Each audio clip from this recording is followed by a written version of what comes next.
What's up guys? So in today's video we're going to be checking out Primitive's brand new private skate park. I feel like this has been a long time coming because Primitive is definitely one of the biggest and most successful skateboard companies right now. And when Shane O'Neill came out with April, he instantly had a private training facility for his skaters. And Primitive's been around for a really long time. They haven't had a private training facility. So this morning on Instagram, P-Rod dropped part of the edit where you could see him kind of showcasing a little teaser of what the skate park looked like on YouTube. They've got a full video showing P-Rod string together some of the craziest tricks in this brand new skate park. So today we're gonna react and I'm just gonna give my honest thoughts on this skate park and as well talk about what I would want in my own private skate park. Okay, so to start this off, got our boy P-Rod walking up. It looks like a 4-flat-4.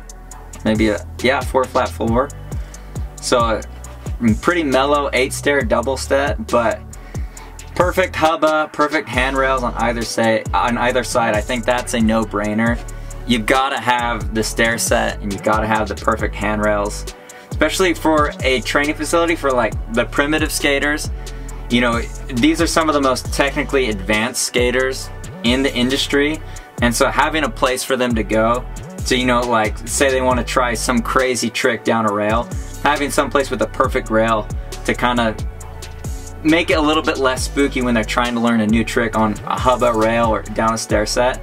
So I feel like that's mandatory. At any private skate park, you have to have kind of the big section with the hubbas, the rails, and the stairs. So next we transition into this giant wall ride, which I think is like, not mandatory, but I think that's super sick. Like in my own private skate park, I would definitely want a giant wall ride. And then that pyramid with the hip, that's for sure mandatory. I mean, everybody needs a good hip to, you know, I feel like when you learn a new trick, a hip is like the easiest thing to take it to, like to try and expand your horizons with a trick. So I think that's obvious. You gotta have a pyramid with a couple hips. I think that the quarter pipe is sick. And this park does look like it's got really, really good flow, which I think is really, really cool. I mean, there's nothing worse than like parks where you just feel like you're stopping and starting all the time. And this park here looks like everything just flows together really, really nicely. Now he's got the bump to ledge. That ledge looks like it's portable. If you see on the other side as he's rolling up to it, it looks like that ledge either goes on one side or the other. Personally, I feel like why wouldn't you just put in 2 ledges? But I mean, he does what he wants. He'll probably put one in later if he really feels like he needs it, but that's a pretty hefty bump to ledge. I mean, you can see the bump is pretty steep, the ledge is pretty tall, and then he comes down and hits the rail coming down. Perfect switch flip front board, amazing. But one thing I really like about this this rail right here is the steepness of it.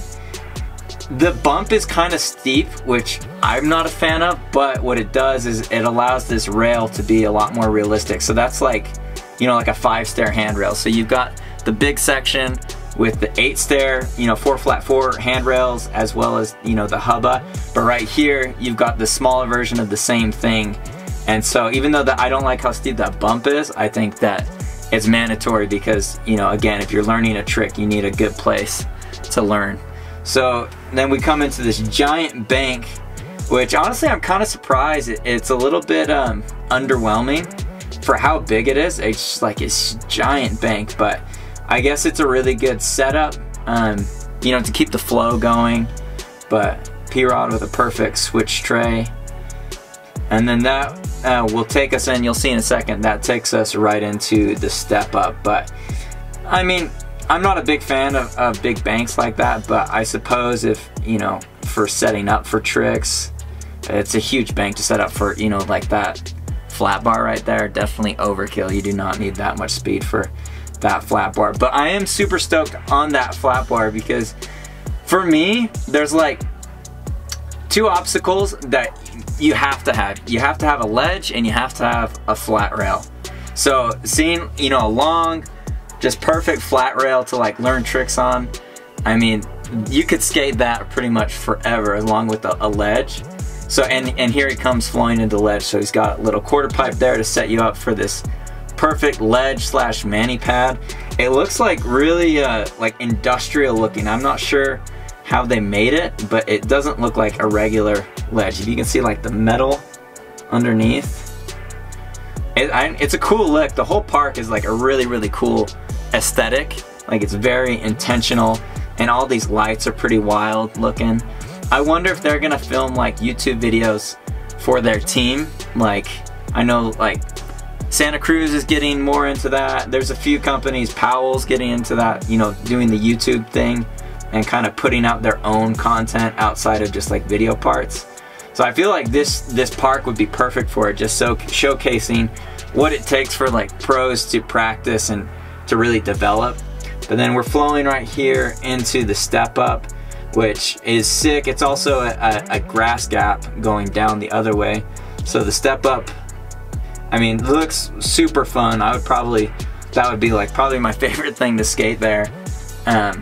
Just rolling down that giant bank into that step up.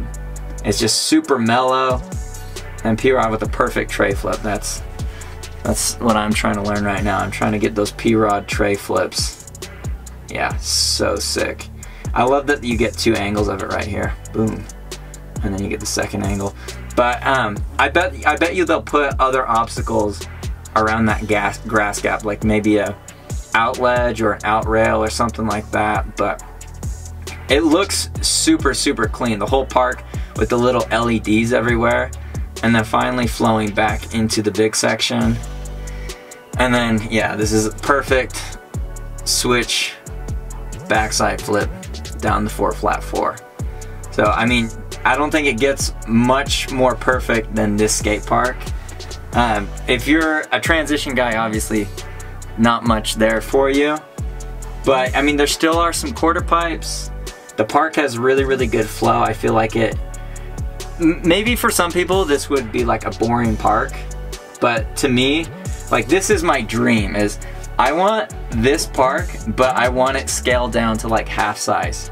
You gotta have the stair set, you gotta have the flat bar and the ledge, and then the hip is like nice, but it has all the essentials. It's got the step up. I mean, it's got everything that you need, and then more things that you just want. So I'm super stoked on that. It would be a dream come true to be able to go skate in that skate park. And imagine like having access to a skate park like that would just be totally like mind-blowing, and really help, you know, advance your skating. Like I talked about in one of my last videos, having just like a portable ledge and a portable rail that you can skate whenever you want and have like the same consistent obstacle, like really like helps give you the confidence to branch out and try things that you normally wouldn't if you're, you know, constantly going to this skate park and that skate park. And a lot of skate parks just don't have the simple obstacles.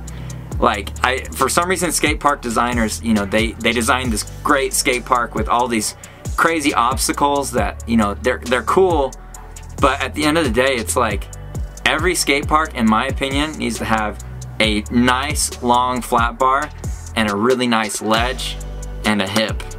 I just feel like those are the essentials. Stairs are really nice to have, but it's just like the simple things, because the beauty of skateboarding is you kind of take it to whatever level you're at, right? So even if the skate park is really simple, you can make it complicated with the tricks that you do. I feel like too many skate parks overcomplicate the skate park itself, and it makes it harder for you to progress in your skating because you're worrying too much about like navigating the terrain rather than actually being able to like skate and work on, you know, tricks and taking tricks to new obstacles and kind of branching out with what you do have. You're kind of almost like too focused on, you know, learning how to skate the obstacle itself. And obviously that's just coming from me, my personal opinion. I like really simple skate parks. Like I said, all I really need is, you know, a hip, a ledge, a rail. Quarter pipe is nice, just a mellow quarter pipe to learn tricks on. Other than that, I mean, everything else is, you know, a bonus. If I have those 4 things locked down, like, I could be happy for days. But let me know what you think in the comments below.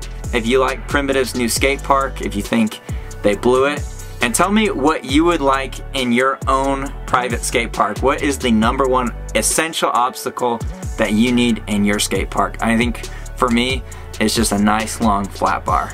That would be the dream. Just to have a warehouse with one long flat bar, I'd probably be content forever. But thank you guys so much for watching. I hope you like this video. Let me know if you like this more raw style of video. I've gotten some comments that I'm over editing and it's too jarring, so I'm not gonna make any edits. It's just gonna be pretty much one cut all the way through. So I hope you guys like that. Make every day a Friday, and I'll catch you in the next video. Peace.